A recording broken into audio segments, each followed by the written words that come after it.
ok? Então, vamos lá. Vou passar. Então, primeiramente, eu não tenho conflito de interesse nenhum com nenhuma indústria farmacêutica. A gente sabe que muito psiquiatra é speaker, né, de laboratório, enfim, ganha de alguma forma, alguma verba para dar alguma aula para falar bem de algum remédio. Então, eu não tenho esse problema, não recebo de nenhum laboratório, então tudo aqui que eu venho dizer para vocês é baseado naquilo que eu tive de vivência prática, de estudo durante a residência médica, né, e a minha experiência aí de 5 anos como psiquiatra atuando aqui em Ribeirão Preto, ok? Pode passar o próximo. André, se você tiver um fone de ouvido, seria bom para não dar eco. Putz, pior que eu acho que eu vou ter que pegar um... Deixa eu ver aqui.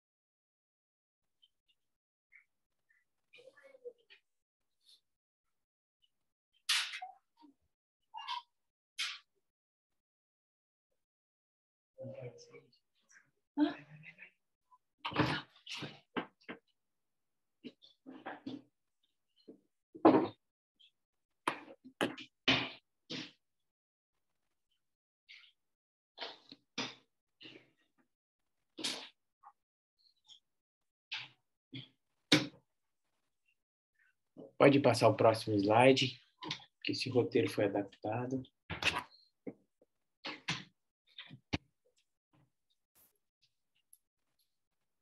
Pode passar o slide.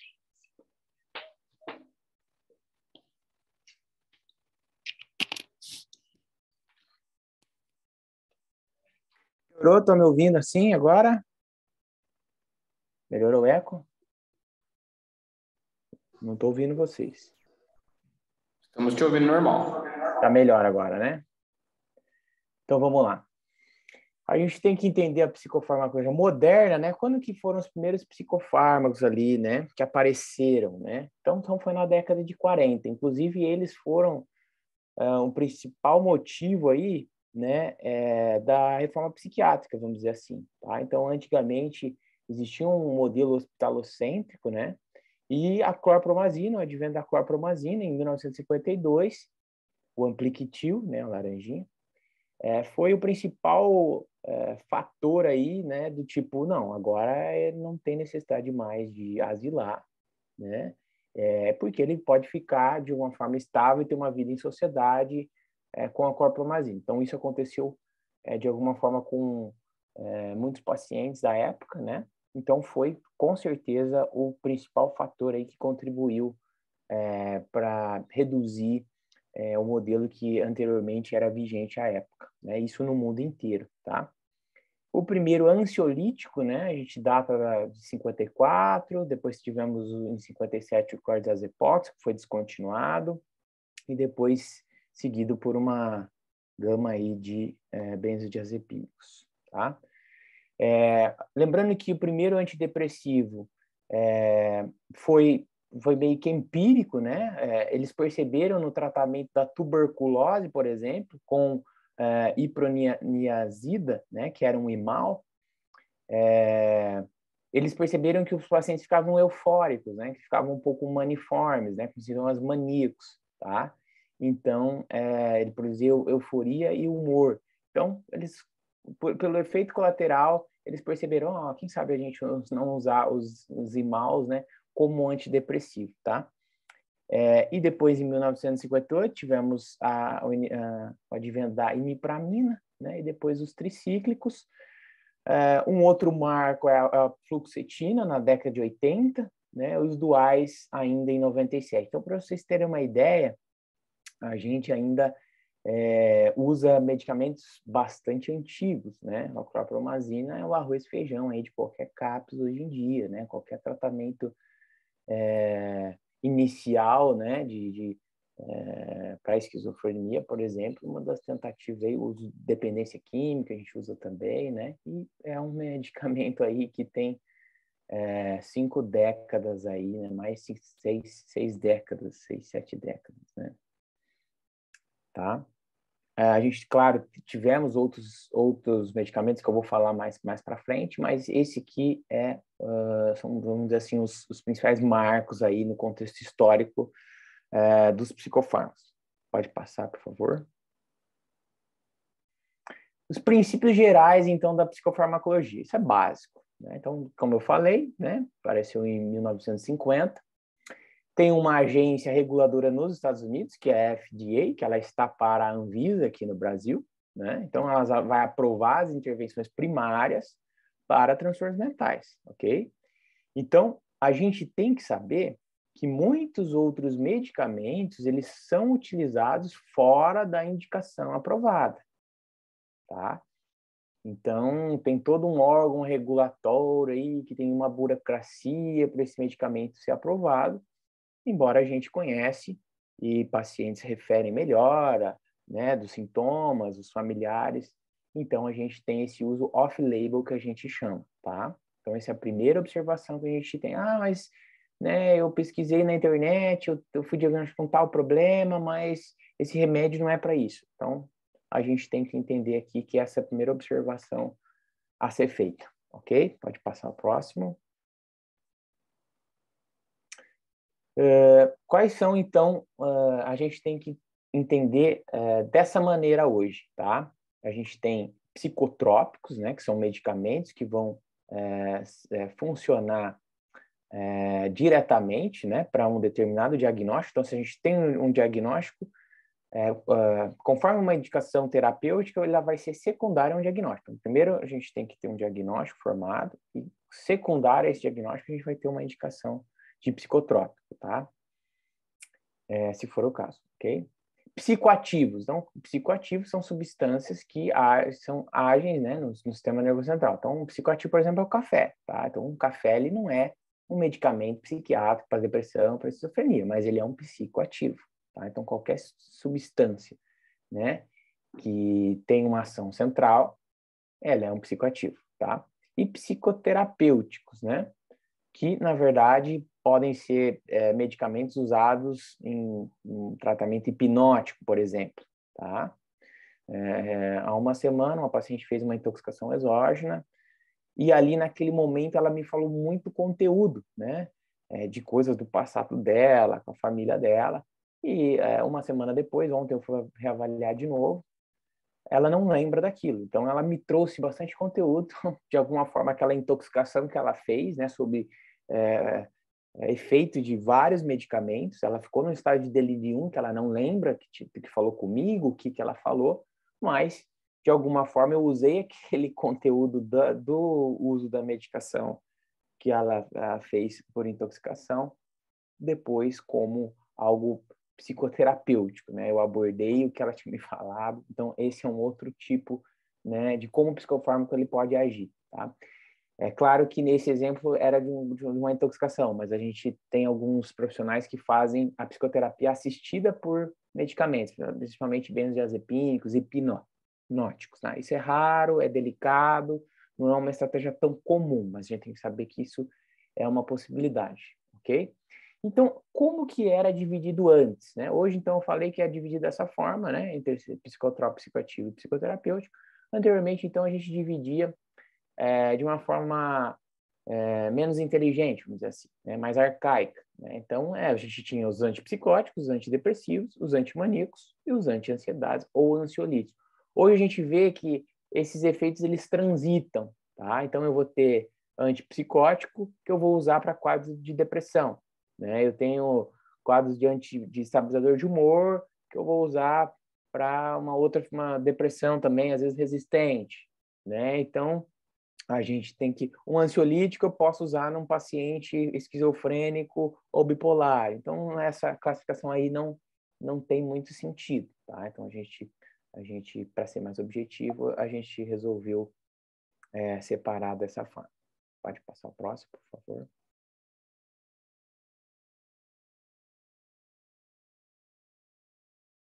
Como é que, então, a classificação atual? Então, a gente tem vários medicamentos de uma classe, agora são usados, né, para tratar problemas anteriormente atribuídos a outra classe. Tá? Então, por exemplo, antidepressivos são empregados para tratar a ampla faixa de transtornos de ansiedade, ok?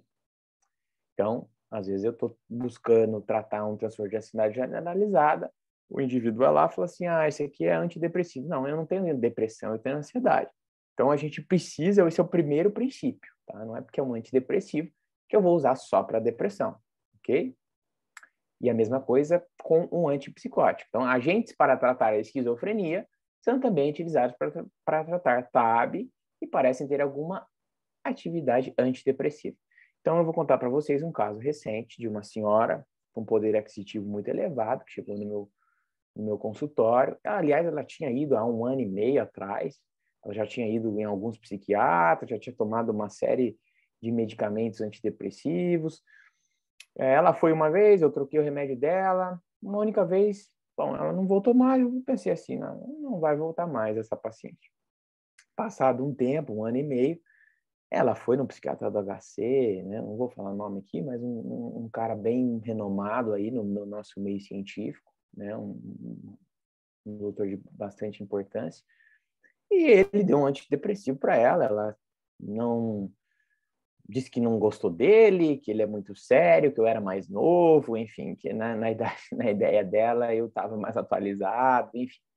E aí eu peguei e falei, bom, ela já usou todos os antidepressivos, ela usou esse antidepressivo que ele deu, né, que é para um tratamento de depressão resistente. O que eu tenho aqui de alternativa? Bom, eu vou dar um antipsicótico para ela em dose baixa, não numa dose para a esquizofrenia. Então eu dei lá um aripiprazol, na dose de 5 miligramas, né, justamente para essa finalidade. Lembrando que o tratamento para esquizofrenia a gente tem acima de 10 miligramas, então 10, 20, até 30 miligramas a gente usa esse remédio. Eu dei 5 miligramas para ela, mas ela me mandou uma mensagem no WhatsApp dizendo que nunca mais ia voltar, né? Porque aí eu imaginei que fosse aquilo, né? Ela deve ter lido a bula, viu que era esquizofrenia e ela, no mínimo, achou que eu estava dando um diagnóstico para ela de esquizofrenia. E eu ainda havia falado para ela sobre isso, tá? Talvez não claramente, né? E aí ela foi para o psicólogo dela sabia disso, né? Muitos psicólogos não sabem disso, tá? Então, felizmente, ela tinha um psicólogo que explicou isso para ela e ela depois retornou o WhatsApp para mim, me pedindo mil desculpas, né? Ficou até sem graça em vir falar comigo de novo, né? Então, só para a gente entender isso, eu acabei colocando esse exemplo, ok? Fármacos das 4 categorias, então, eles também vão tratar outros sintomas, né? Transtornos alimentares, transtornos de conduta, transtornos de controle de impulsos, né? Então, a gente tem que saber que é amplo o uso, tá? Clonidina, por exemplo, é um antihipertensivo que a gente usa para tratar antihipertensivo para paciente irritado, uso de substâncias psicoativas, ele vai bem, tá? Paciente muito impulsivo, agressivo, é uma estratégia. É uma estratégia também para tratamento de TDAH. Então, ele não é... Uma classe vai lá, clonidina, antihipertensivo. A mesma coisa para o propranolol. Ansiedade de desempenho, pacientes ansiosos que têm muitos sintomas físicos, né? Ele vai bem, tá? Verapamil, a mesma coisa. Modafinil, gabapentina. Então, são algumas outras classes que a gente pode também acabar usando aí para os transtornos mentais, certo? Pode passar o próximo.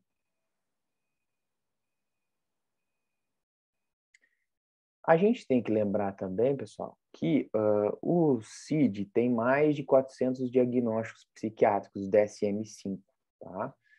Se a gente for lembrar aí, né, na época do Freud, basicamente ele tinha 4 diagnósticos, né, que era a histeria, a neurose, a psicose e as perversões, tá? Então, de 4 diagnósticos, um pouquinho mais, né, às vezes, aí ele especificava as neuroses, enfim, mas de alguma forma, grosseiramente falando, seriam esses 4 diagnósticos. Então, hoje a gente tem catalogado mais de 400, né? No mínimo, a gente precisa questionar isso, tá? Então, Se você teve um luto e em 2 semanas você não recuperou, a indústria farmacêutica, né, preconiza, vamos dar antidepressivo. Então, essa questão temporal é um pouco complicada. A gente precisa funcionar para a gente ter um apoio, né? Mas a gente não pode engessar. A gente tem que avaliar o caso singular, tá? Então, novamente falando aqui, tá? Então, quais são os princípios de uma ação farmacológica, tá? Então, a gente vai ter duas propriedades, as farmacocinéticas e as farmacodinâmicas. Então, grosseiramente falando, na farmacocinética o que o organismo faz com o remédio. Os organismos são diferentes, a gente tem que saber disso. Tá? O remédio pode ser o mesmo para todo mundo, mas o organismo é diferente. Então, aquele remédio que a vizinha usa, ela não tem o mesmo organismo que você. Então, o teu organismo vai agir de uma forma diferente com o remédio do que a tua vizinha. Tá? Propriedades farmacodinâmicas, é o que o medicamento faz ao organismo. Então, também são conceitos antagônicos, tá? Os efeitos do medicamento sobre as células no cérebro e outros tecidos do corpo. Então, esses são os 2 princípios gerais da farmacocinética e farmacodinâmica. Pode passar o próximo. Na cinética, a gente tem que saber que da absorção, distribuição, né? Metabolismo, tudo vai variar. Então, uma pessoa tem um problema no estômago lá, a absorção dela vai ser totalmente diferente.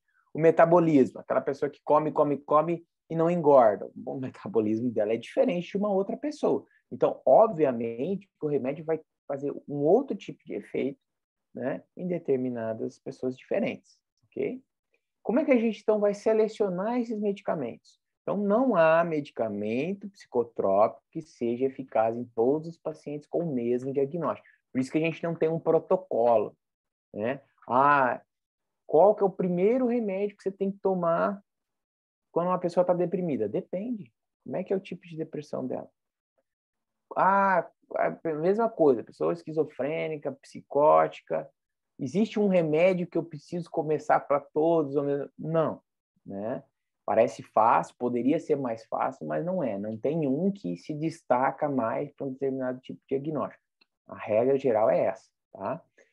Parcialmente previsível e depende das propriedades da biologia do paciente, tá? Então, fármaco, paciente e o conhecimento e avaliação do médico que prescreve. Então, nós, psiquiatras, a gente, além dos 6 anos de medicina, a gente fica 3 anos da residência de psiquiatria estudando os pacientes, os diagnósticos psiquiátricos, né? Os psicofármacos, os mecanismos de ação, né? As interações medicamentosas, né? Para a gente poder eleger. Então, o psiquiatra é o sujeito, na grande maioria das vezes, mais habilitado, né? Não que, por exemplo, um ginecologista que tenha conhecimento e interesse pelo assunto, tenha uma experiência grande em prescrever psicofármacos, né, a gente não pode engessar. Mas, em via de regra, o psiquiatra sempre vai ser o profissional mais habilitado aí a prescrever. Pode passar o próximo. Então, que nem eu disse, né, uma indicação terapêutica é um diagnóstico psiquiátrico. Tá? Tem que ter um diagnóstico psiquiátrico. Nem todo diagnóstico psiquiátrico vai ter uma indicação terapêutica, né? Mas toda indicação terapêutica vem através de um diagnóstico psiquiátrico. Tá?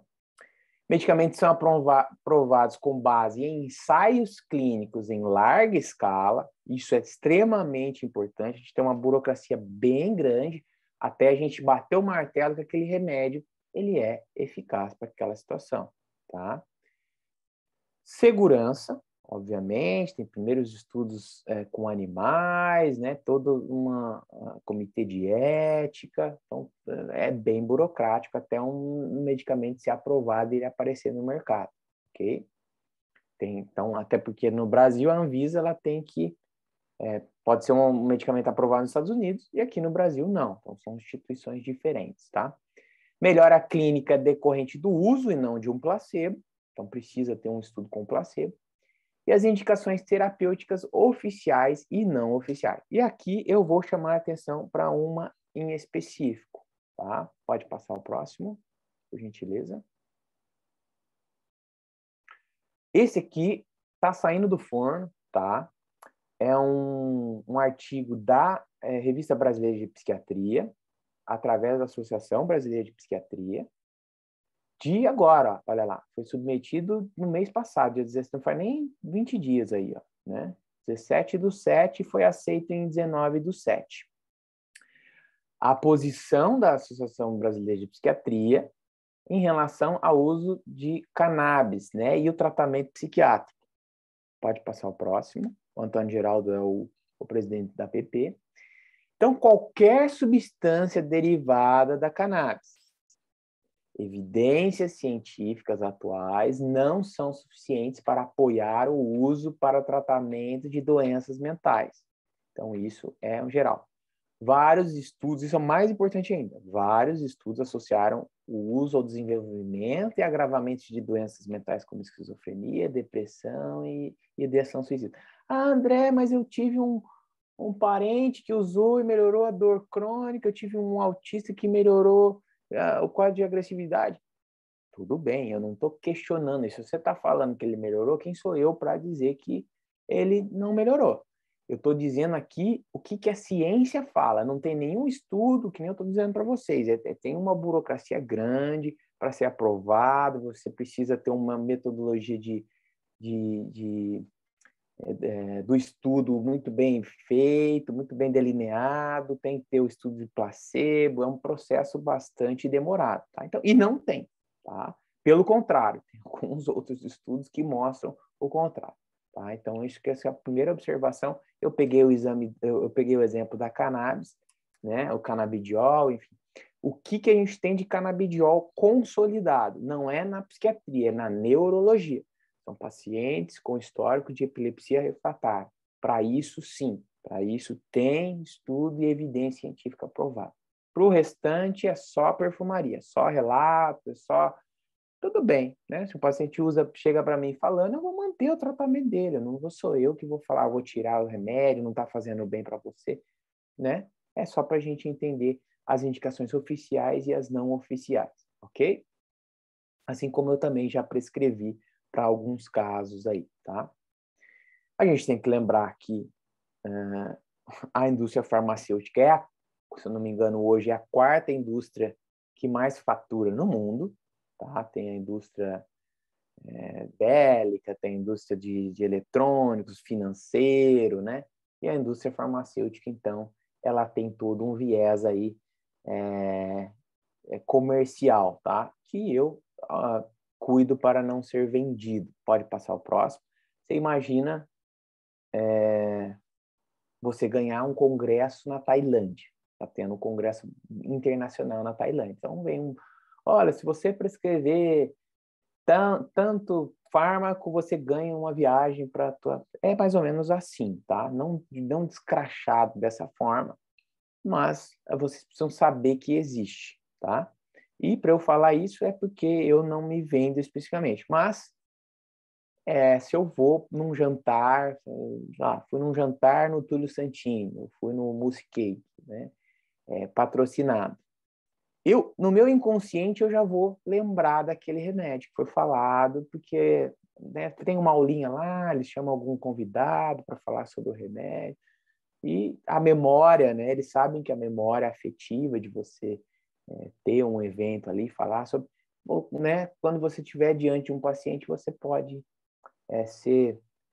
A indústria das vendas e do marketing, ela funciona assim, né? Pode passar o próximo. Então, aqui a gente tem as 20 drogas mais no ano de 2017. Então, a gente tem aqui o Lírica, né, que é a pregabalina. Foi uma 14ª medicamento mais vendido no mundo no ano de 2017. Então, dos medicamentos psiquiátricos, ela é o que tem mais poder lucrativo aí, né, nisso que eu estou falando aí, tá? Pode passar o próximo. Esse aqui é interessante, esse gráfico, tá? Medicamentos em desenvolvimento, né, dentro da medicina. Hoje a gente tem um financiamento de 10% que já foi um dia o que eles financiavam para fazer pesquisa com novos remédios aí, né, para transtornos mentais. Então, olha para vocês terem uma ideia, né? Hoje, as galinhas de ouro, né, da indústria farmacêutica é a neurologia, a área do câncer, infecto, né? Comparado às doenças mentais ali, né, a gente está com 510 medicamentos em desenvolvimento, o que é bastante, né? Mas a gente tem essa limitação aí, tá? Já foi muito mais, né? Naquela década de 80, ali, na hora que eclodiu o Prozac, a fluoxetina, isso foi muito mais intenso, ok? Os medicamentos eram... A indústria farmacêutica financiava muito mais e, consequentemente, os psiquiatras também usufruíam, né, desses agrados, né, da indústria farmacêutica. Né? Então, mecanismos de ação dos antidepressivos. Agora a gente vai falar um pouquinho, né, dos medicamentos em si. Temos a hipótese da monoamina, né, o neurotransmissor da regulação da emoção e comportamento, né? São redes complexas de sinalização, então não é uma coisa assim, a serotonina é o principal, a dopamina. São vários neurotransmissores, não tem como a gente falar os psicofarmacologistas são estudiosos aí da bioquímica, da farmacodinâmica, cinética, então é uma coisa muito complexa, né, que não é tão simples de eu colocar num slide, né? São diversas vias, né? Então, quanto mais um psiquiatra conhecer isso, né? Então, essas vias, né? O que cada via vai tratar no sintoma, na impulsividade, na psicose, na depressão, nos efeitos colaterais. Então, é importante ele saber sobre tudo isso, tá? Alguns outros mecanismos aqui, pode passar esse slide.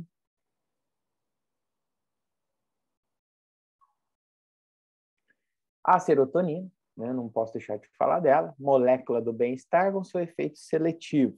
Né? A noradrenalina, controle de impulsos e emoção, modulação de dor, interação com o circuito punição e recompensa. Ok? Dopamina, controle de impulsos e emoções, serotonina mais adrenalina, controle de impulsos e da motivação, e o glutamato na plasticidade simpática. Pode passar o próximo. Aqui resumidamente falando, como que funciona o impulso nervoso, né? A propagação do impulso nervoso no cérebro. Então, você imagina que a gente tem, né, bilhões de neurônios aí, né? Então, esse é só um exemplo ampliado, né, do que acontece, tá? Pode passar o próximo, não vou me estender muito nesse slide. Alguns efeitos colaterais ao bloqueio desses principais receptores aqui, né? Eu já dito, boca seca, visão turva, aumento da pressão ocular, retenção urinária, taquicardia, constipação, ganho de peso, confusão mental, disfunções sexuais, tá? Sonolência, sedação. Eu vou falar mais um pouquinho das principais aí, só com um quadro para vocês terem ideia. Pode passar esse slide também. Aqui já nós temos os ansiolíticos, né? Eu estou dando uma pincelada nas classes, tá? Eles substituíram os hipnóticos ansiolíticos mais antigos, né? Que antes a gente usava os barbitúricos, né? Então tinha um potencial de dependência maior ainda do que os benzodiazepínicos, tá? Então ele foi meio que descontinuado e substituído, tá? O efeito ansiolítico sedativo rápido modulam a atividade do GABA, né? Agem em receptores GABAérgicos, são eficazes no tratamento do TAG, especialmente no controle de sintomas autonômicos, né? Transtorno de ansiedade generalizada. Menos eficazes ou até piorando sintomas psíquicos, como irritação e preocupação. Tá? Então, a gente tem que saber que ele é um depressor do sistema nervoso central. Então, a longo prazo, em altas doses, ele vai deprimir, vai deixar a pessoa mais irritada, né? E vai piorar os sintomas psíquicos. Tá? E muitas vezes é o paciente, ele mesmo, que está abusando. Tá? Pode passar. E depois é um desafio tirar também. Então, aqui a gente tem os principais benzodiazepínicos, né? E a dose equivalente, né? Então, 5 mg de diazepam equivale a, por exemplo, 0,25 mg de Rivotril, ok? E aí é uma dose habitual do adulto, né? As indicações: insônia, transtorno de ansiedade, transtorno de personalidade, fobia social, outros transtornos de ansiedade, né? Transtornos bipolares, catatonia, catisia, doença de Parkinson, outras indicações psiquiátricas, por exemplo, a síndrome de abstinência alcoólica. Tá? Então, aqui são algumas principais indicações. Como ele é um ansiolítico, para vocês verem que ele, né, pode ser usado no bipolar, na esquizofrenia, né? Então, a gente não usa mais essa questão da classe, né, de dividir ansiolítica para ansiedade, psicótica para isso. Vocês precisam sair da aula com essa ideia bem fixada, ok? Pode passar o próximo, por favor. Então, como que eu trato, né? Outros transtornos psiquiátricos, né? Reumatológicos, neurológicos, adjuvante do tratamento tabagismo, disfunção erétil, transtornos depressivos moderados a graves, e todas as faixas etárias a partir dos 13 anos ele tem indicação. Ok? Pode passar o próximo. O transtorno depressivo, conceito amplo, né, e heterogêneo. A gente tem que aqui diferenciar o conceito de tristeza e depressão. Ah, mas todo mundo que vai no psiquiatra, você dá remédio. Bom, primeira coisa que a maioria das pessoas que chegam até mim, elas já não estão só tristes, elas estão depressivas. E geralmente não é uma depressão leve, porque a depressão leve a gente consegue tratar com psicoterapia, né? A maioria das pessoas já chega num estado que ela já tem um prejuízo no relacionamento, ou principalmente no trabalho. Aí elas procuram ajuda. Tá? Ou então, secundária, uma tentativa de suicídio, enfim. Então, bom, se a pessoa está tentando suicídio, pensando em morrer, no mínimo ela já está em um quadro depressivo, precisa ser medicada, uma questão meio lógica. O problema não é o psiquiatra, né? Né, a diferença do psiquiatra e psicólogo é que psiquiatra trata doenças mais graves. Não tem muito sentido. A mesma coisa, eu também já tive contato de psicólogo que nunca encaminhou um paciente para o psiquiatra, que acha que todos os pacientes que chegarem até ela vai conseguir só na terapia tratar. O que na minha condição é iatrogênico e grandioso, né? Cabe uma reflexão nesse sentido, tá? Altas taxas de sintomas residuais e recorrências, né?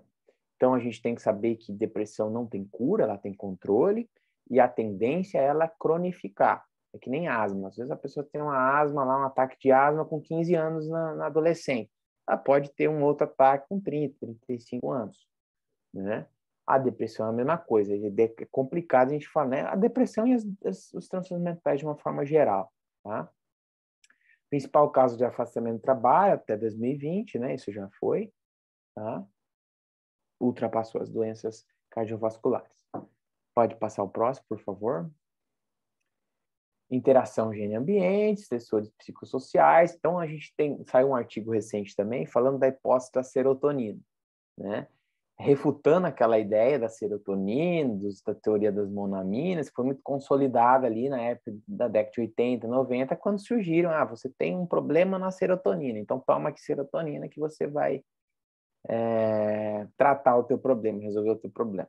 Não é muito bem por aí, né? Hoje eles entenderam, né, que a inflamação, né, o que a gente come, o nosso estresse, o fato da gente não dormir, da gente ser sedentário, comida condimentada, enlatada, né? Isso tudo é mais importante para o processo inflamatório da depressão do que simplesmente uma deficiência de neurotransmissor. Tá? Então, esse artigo último aí, ele veio, né, falar sobre isso. Tá? Sistemas cerebrais relacionados ao controle das emoções sofrem alterações durante episódios depressivos. Né? Então, a gente tem que saber que a ideia é você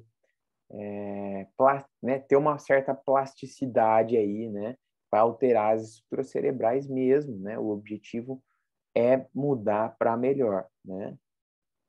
Pode passar o próximo. Como é que a gente vai escolher?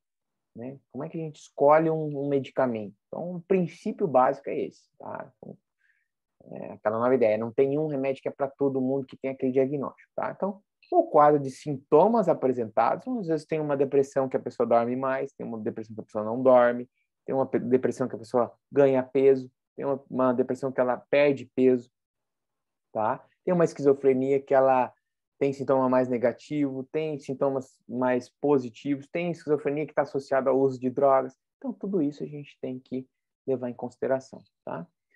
Considerar o perfil de efeitos colaterais adversos de cada grupo. A gente precisa explicar os efeitos colaterais para o paciente antes, né? Falar assim, ó, não existe remédio que seja eficaz, que não tenha efeito colateral. Eu não vou te prometer que você não vai ter efeito colateral, mas os efeitos positivos que você vai ter com esse tratamento, eles devem e precisam ser superiores aos efeitos colaterais que eventualmente você vai ter.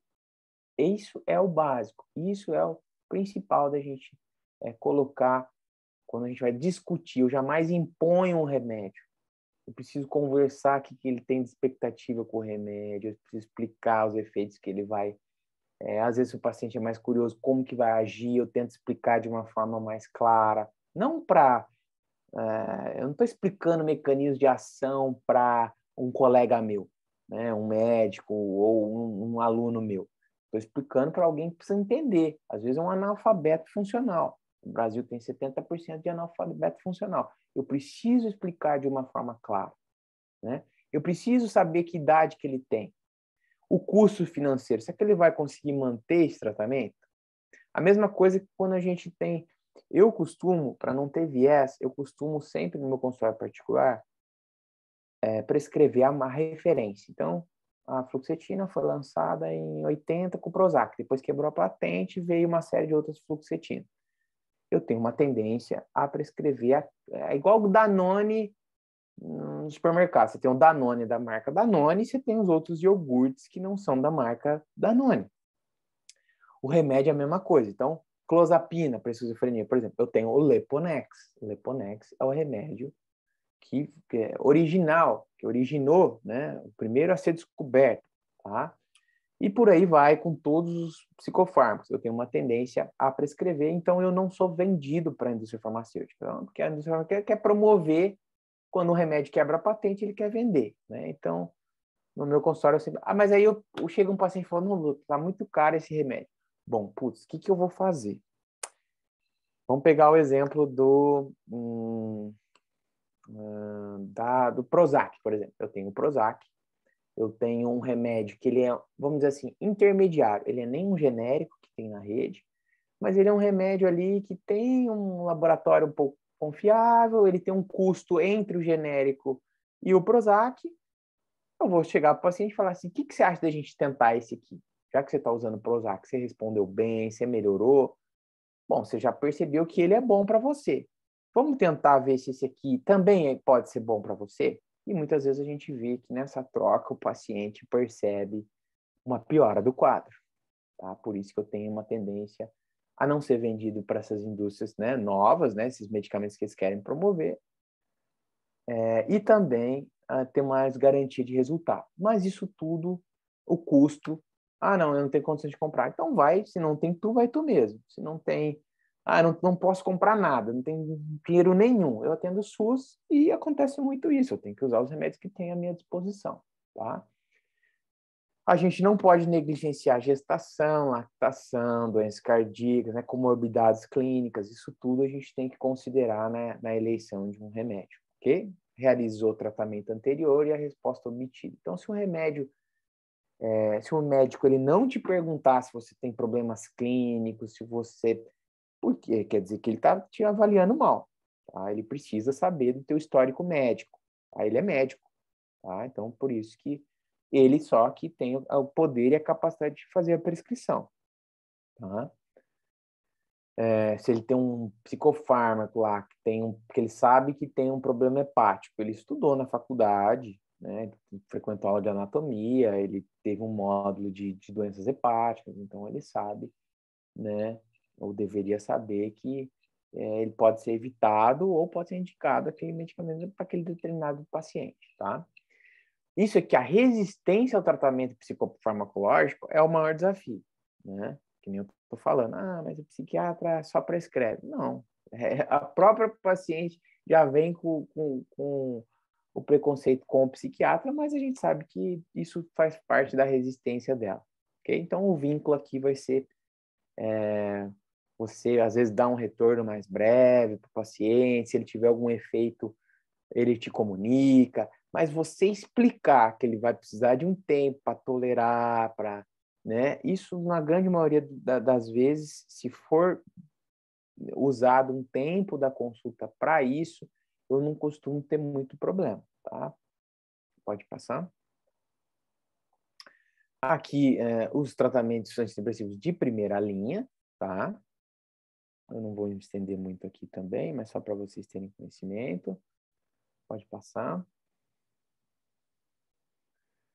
Outros, né? Outras classes aí também de primeira linha que a gente tem no mercado.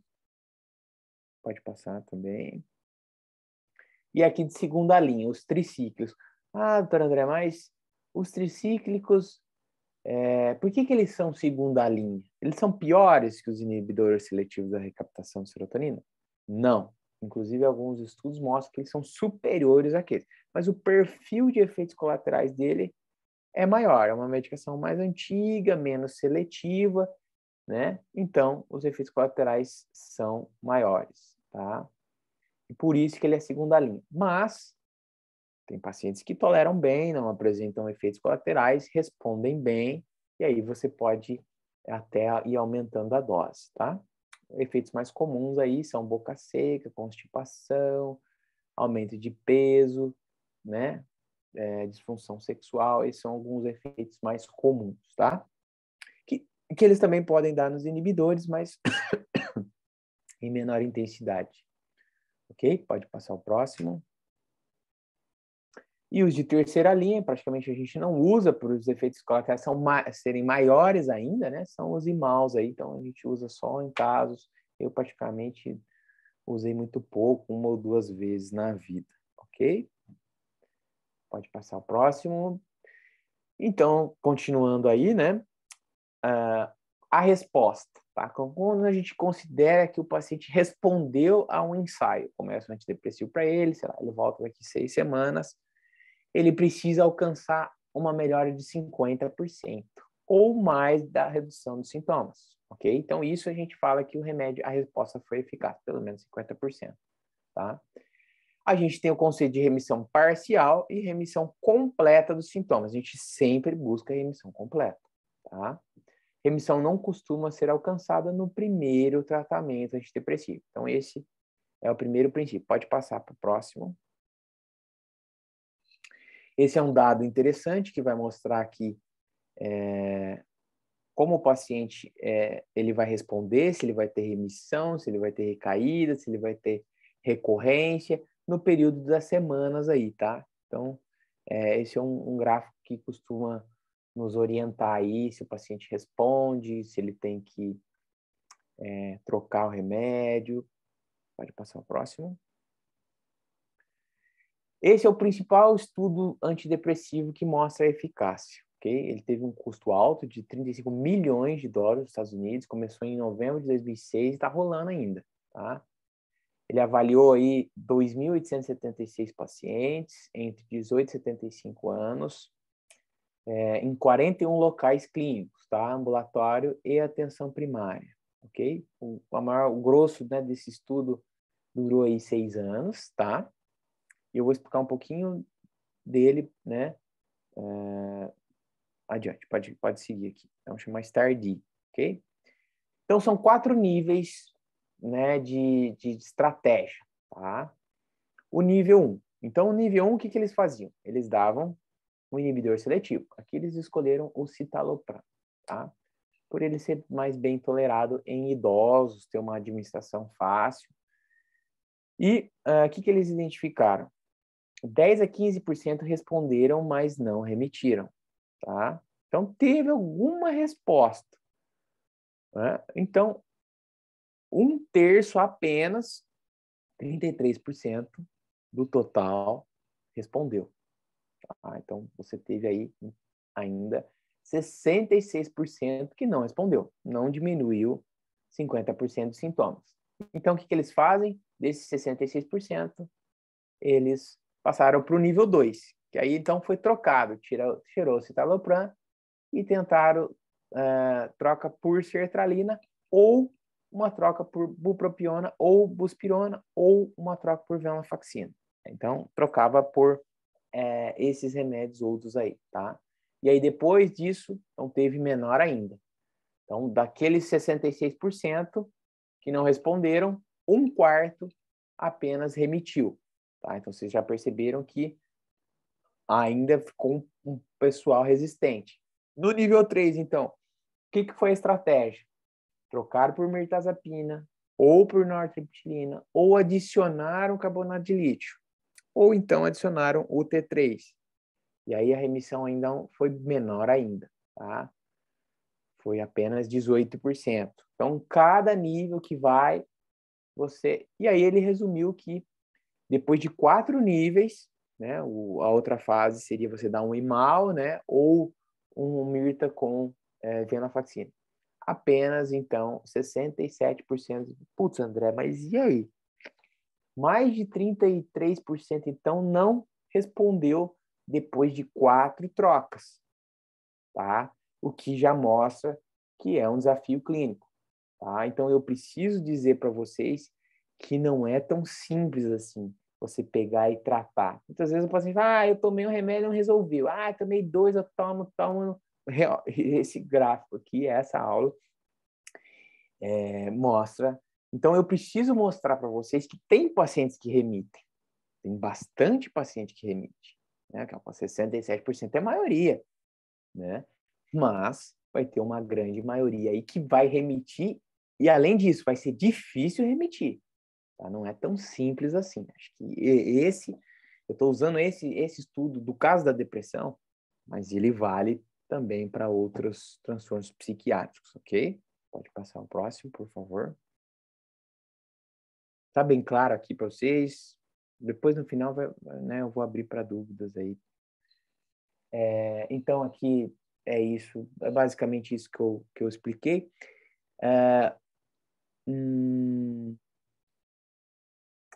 Os que remitiram foram menos propensos a recaídas, né?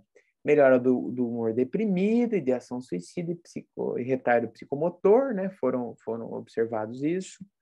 Sintomas que mais persistiram: insônia, fadiga e dor, concentração e interesse. Tá? Então, esses são os sintomas mais difíceis da gente tratar com remédio. Tá? Então, a insônia é um desafio clínico. Tá? Então, no paciente vem com uma insônia, eu só tenho insônia. Né? Não é isso. É comum, doutor, passa um remédio para dormir, como se o único problema dele fosse insônia. Provavelmente ele tem um quadro depressivo atrás. Aqui está mostrando. O sintoma mais difícil da gente tirar com antidepressivo é a insônia. Né? Muito difícil o paciente vai ter só insônia. Tá? Então, já é uma resistência. Não, só tem insônia. Não. Não tem insônia. Né? Você provavelmente tem outros diagnósticos. Tá? Pode passar o próximo. A dor é a mesma coisa.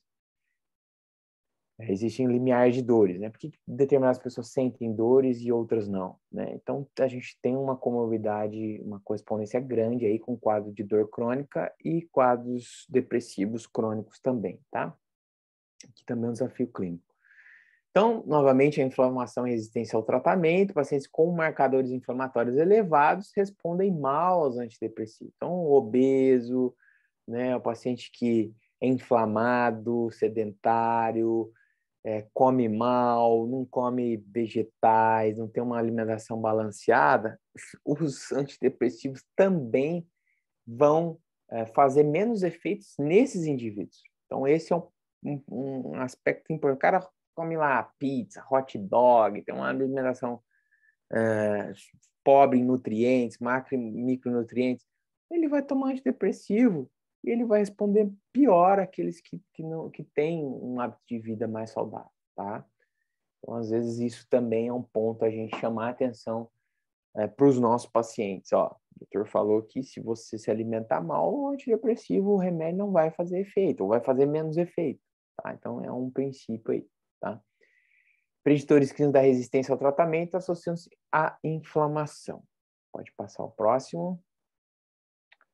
Refratariedade do tratamento. Então, a gente tem que... Quando que a gente se depara a um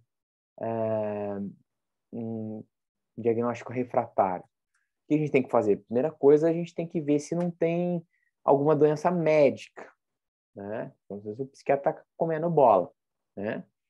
A adesão, que quantos de vocês, quando o médico passa um antibiótico para tomar de 6 em 6 horas ou de 8 em 8 horas por 7 dias, completo o tratamento? Imagino que seja a minoria.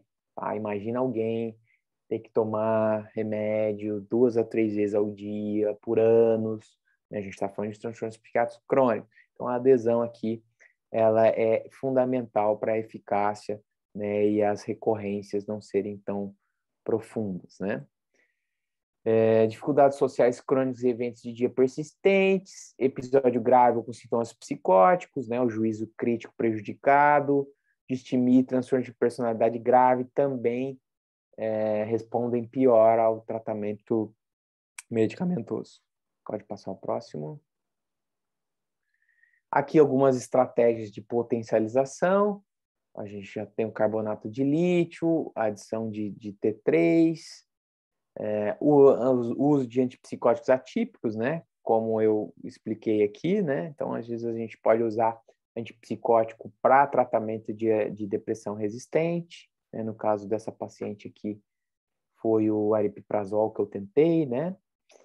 Quetiapina, risperidona, então saber que esses medicamentos eles também podem ser usados para outras condições psiquiátricas. Pode passar o próximo, por favor. Pode passar o próximo. Aqui é interessante, né? Os antidepressivos eles previnem o suicídio, né? Os antidepressivos em alguns ensaios, né?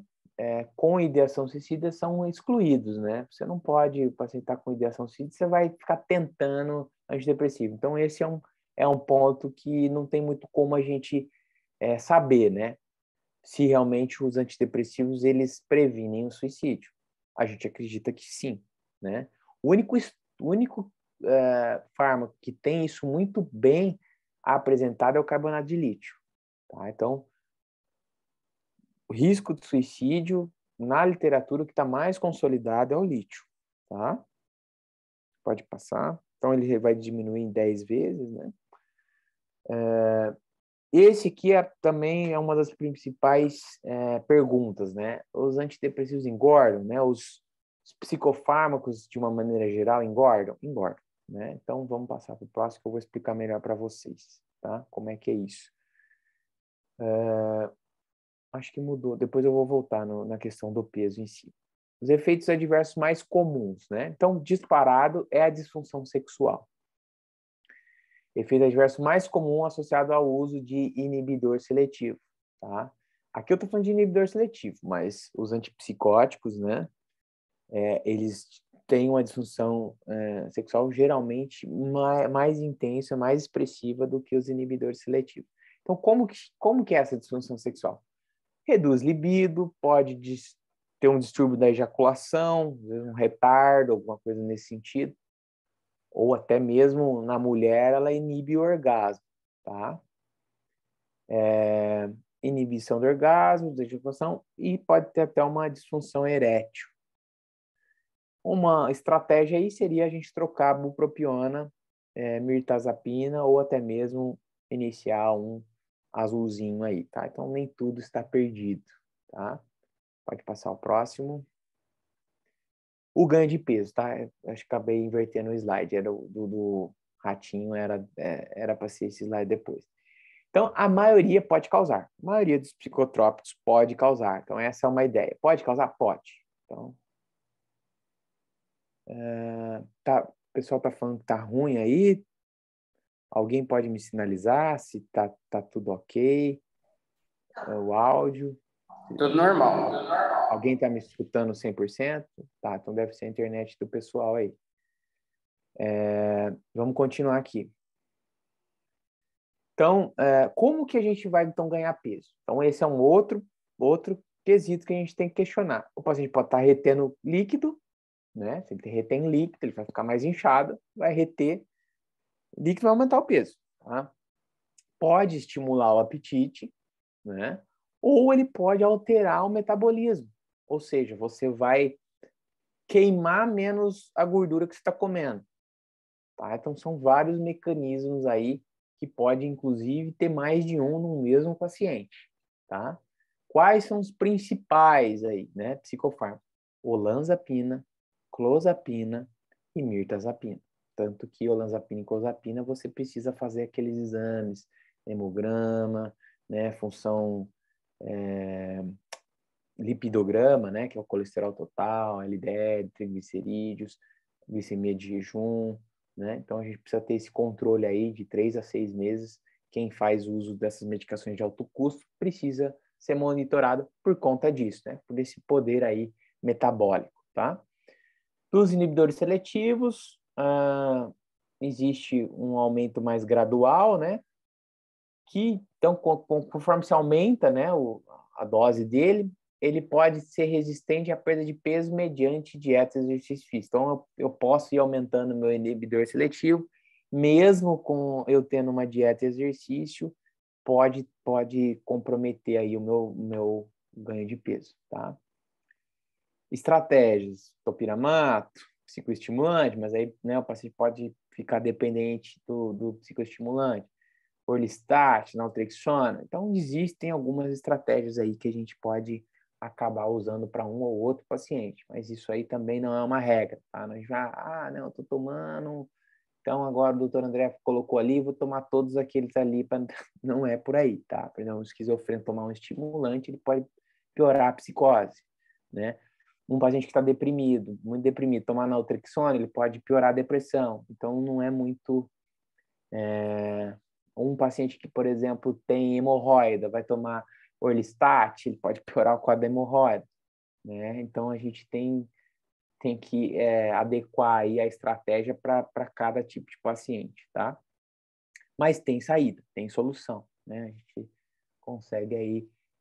e, claro, sempre pesando o risco-benefício. Doutora André, pode dar, né, psicotrópico para gestante? Bom, se ela tiver com vontade de matar a criança, de tirar, né, o risco de você dar um psicotrópico é muito mais baixo do que se eventualmente esse pensamento que ela tem vir a ser consolidado. Vocês concordam comigo? Né? Então a gente tem que sempre colocar isso, tá? Eu vou te dar um remédio aqui que ele tem um risco B para o seu bebê, tá? O risco A seria, né, não ter risco, o risco B é um risco mínimo possível, e C, né, intermediário, D seria contraindicado, tá? Então, D são medicamentos, por exemplo, que podem ser teratogênicos, né? Pode dar uma malformação na criança. Então, esses, de maneira nenhuma, eu vou poder usar. Já outras classes, dependendo do quadro, a gente vai ter que indicar, ok? Pode passar o próximo. Outros efeitos mais comuns aí, né? Aí, aqui e ali, né? Um medicamento no início pode causar uma ansiedade. Puta, eu tô tomando um remédio para ansiedade, né? E tá me deixando mais ansioso. Fui lá no doutor, me passou um remédio. Muitas vezes ele começou numa dose alta, ele não explicou que poderia causar ansiedade, que teria um tempo para o remédio fazer efeito, né? Então, novamente, aquele tempo que a gente usa, né, explicando os efeitos adversos, tirando dúvidas, avaliando a resistência, quebrando as resistências, ideias, os preconceitos do paciente, do familiar, é extremamente importante para o sucesso terapêutico, tá? Então, além disso, a anacatesia pode ser um efeito de um antipsicótico, muito comum isso, né? A agitação, é difícil. Pô, o paciente está ansioso, está com acatesia, está com agitação, está com insônia. A gente tem que saber que tem tudo isso, tá? A gente tem que pensar em todas essas possibilidades aí. Mal-estar gastrointestinal e diarreia, sangramento gastrointestinal, cefaleia, anorexia, sonolência, boca seca, visão turva, retenção urinária, constipação, hipotensão ortostática. Tá? Então, a gente viu um tanto de paciente, um tanto de efeito colateral, né? Aí eu penso, vou trazer um caso para vocês de uma paciente muito difícil que eu estou tratando, um quadro depressivo já bastante refratário, e eu estou desde fevereiro, cada mês eu troco os remédios dela e ela responde menos de 10%. Pessoal, ela não tem nenhum efeito colateral, tá? Ela não tem nenhuma eficácia, mas ela não tem efeito colateral nenhum também. Então, a gente precisa saber que vem junto, né? Os efeitos colaterais, eles vêm junto ao benefício. Isso é uma coisa que a gente não pode negar, a gente pode vender que não vai ter efeito colateral. Vai ter efeito colateral, mas o benefício ele tem que valer a pena. Ele tem que... E os efeitos colaterais, um bom psiquiatra, ele vai manejar bem, ele vai pesar melhor o risco-benefício, vai tentar uma troca, né? Isso faz parte, tá? Pode passar o próximo. Consigo, 10 minutos. Estou encerrando. Aqui, se os antidepressivos causam dependência. Isso é muito comum, né? Me questionarem, tá? Os psicotrópicos causam dependência? Eu coloquei aqui, uma tarja vermelha, tá? São tarja vermelha e, na teoria, não causam dependência, mas causam síndrome retirada, tá? Os tarja pretas, sim, né? Olha aqui esse dado, né? Olha o tanto de caixas de clonazepam no ano de 2015. Né? 37 mil caixas de clonazepam foram vendidas no Brasil, tá? Fora o prazolam, fora os outros aí. Midazolam, olha lá, 513 mil. É porque o midazolam ele é usado para procedimento anestésico, né? Pré-anestésico. Pode passar, tentar ser mais rápido. Aqui mostra as drogas Z, né? As zolpidem da vida aí, o quanto que ele está aumentando, né? A prescrição, tá? Em comparativo, o benzodiazepínico tem tido uma leve queda aí por conta dessas drogas Z aí que são vendidas como menos danosas, né? Com menos tempo de efeito, enfim. Pode passar. Agonistas não benzodiazepínicos, as drogas Z, pode passar também, já falei. Esse aqui é um medicamento mais novo, né? Mais recente, que eu tentei trazer aqui. Eu, particularmente, coloquei isso numa aula, por isso que eu acabei repetindo ela, mas tenho pouca experiência, né? Um paciente respondeu, então tem um custo alto aí, né? Só para dizer que ainda eles lançam alguns fármacos aí, né? Mas nada assim, né, que seja superior àqueles que já lançaram, tá? Pode passar. A gente tem aí a cetamina, né, que é um medicamento que a gente está usando agora para ideação suicida, alguns serviços, tá? Isso não é muito difundido ainda. Aqui em Ribeirão, esse ano, o ano passado, no final do ano passado, foram o primeiro psiquiatra aqui que fez em consultório. Acabou, então é muito recente, tá? São poucos profissionais que trabalham com acetamina. O HC tem um grupo grande, tá? Intranasal, pacientes com depressão resistente ao tratamento e suicidabilidade, tá? Responder tiveram uma boa resposta. Só para vocês saberem aí, há uns 2 anos que a Anvisa acabou liberando o tratamento para essas indicações, né? Tem um custo bem caro ainda, por isso que ele não é difundido no meio, ok? Pode passar. Mas para vocês saberem aí, o principal estudo aí mostrando a eficácia, ok? Comparado com o placebo. Pode passar. Aqui não posso falar dos probióticos também, né? A gente tem que saber que o nosso microbioma saudável aí são 100 trilhões de bactérias, né? O corpo humano tem 35 trilhões, né? E desde um tempo a gente associa, né, o intestino ser o segundo cérebro. A gente tem receptores de serotonina, por exemplo, uma porcentagem muito maior no intestino do que no cérebro, por exemplo, tá? Então, putz, como eu tomo um medicamento antidepressivo para agir em 10% do total de receptores, né, de serotonina, enfim, dos neurotransmissores principais aí que tem no corpo. Putz, então os outros eles não chegam até lá, né? Se atravessa a barreira hematocefálica, né? E o restante, né? Por que aqueles receptores e neurotransmissores estão lá, né, no trato gastrointestinal? Então esse é um questionamento aí, tá? Que a gente ainda está engatinhando para saber. A gente tem transplante de fezes, por exemplo, tá? Então, seria algo que evitaria esse processo inflamatório crônico aí, tá? Pode passar. Saiu agora recente também um estudo comparando a doença de Crohn, por exemplo, né?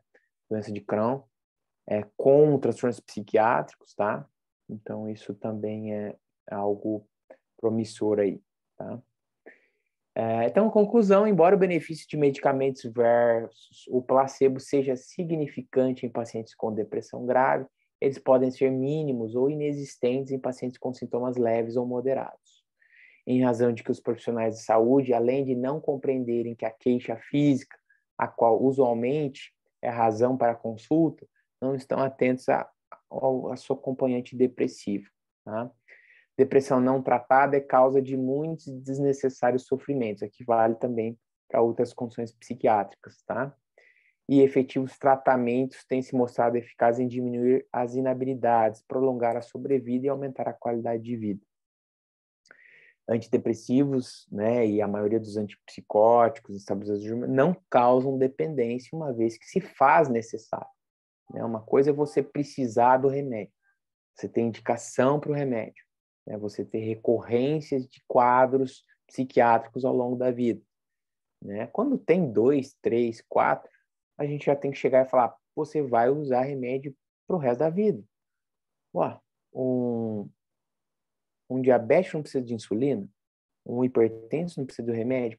Qual que é a diferença? Por que precisa ser negado, né? Que um paciente com transtorno psiquiátrico diagnosticado, ele precisa usar remédio. Isso é uma coisa simples, né? A gente tem a cetamina como esperança no tratamento da depressão grave e o uso e abuso de benzos a longo prazo, ele predispõe a processo demencial, eu acabei não falando, mas isso a gente precisa pactuar aqui também, ok? Acho que é isso. É difícil falar de todos, eu acabei focando na questão dos antidepressivos, mas em alguns momentos eu tentei falar muito de uma forma geral aí, né, para abranger os psicofármacos de uma forma geral. E é isso, acho que são os highlights aí, na minha opinião, que devem ser pensados aí, refletidos por vocês. Obrigado. André, a gente tem uma pergunta para você, Pois não? que chegou aqui. Qual a efetividade das medicações para a melhora dos sintomas psiquiátricos? Isso vai depender de cada transtorno, não posso falar de uma forma geral. Ali eu coloquei bem, né? Depois de 4 ensaios, a gente tem 67%, né, de capacidade. Na esquizofrenia, ela é mais eficaz do que na depressão, eu diria. Tá? Então, é mais importante um esquizofrênico tomar um remédio do que qualquer outro transtorno psiquiátrico. A mesma coisa assim, né? Como que a gente indica um paciente para uma internação? Se ele tem risco, ok? Por que alguns pacientes eles respondem melhor? Os transtornos de personalidade, por exemplo, eu até citei isso, eles respondem mal aos psicofármacos. Então, a efetividade para eles é menor, tá? A esquizofrenia, o tratamento ele é mais a psicóloga falou isso, né? Que o tratamento eu concordo que o tratamento ele não é essencialmente medicamentoso, tá? Mas para esquizofrenia, o medicamento ele é mais importante que qualquer outra estratégia. Já na depressão, na ansiedade, eu não consideraria, tá? Num transtorno de personalidade borderline, por exemplo, assim responde muito mal a remédio. Não responde. Pode dar um monte de... A psicoterapia, uma psicoterapia intensiva, 3 vezes na semana, o paciente vai ser muito eficaz para ele. Então, essa resposta, ela é particular. A resposta certa é depende do transtorno. Então, a efetividade vai ser maior em determinados transtornos e menor em outros, tá? Em geral, a esquizofrenia, a efetividade vai ser maior. Eu não sei te computar em porcentagem, tá? Mas, de uma forma geral, é isso.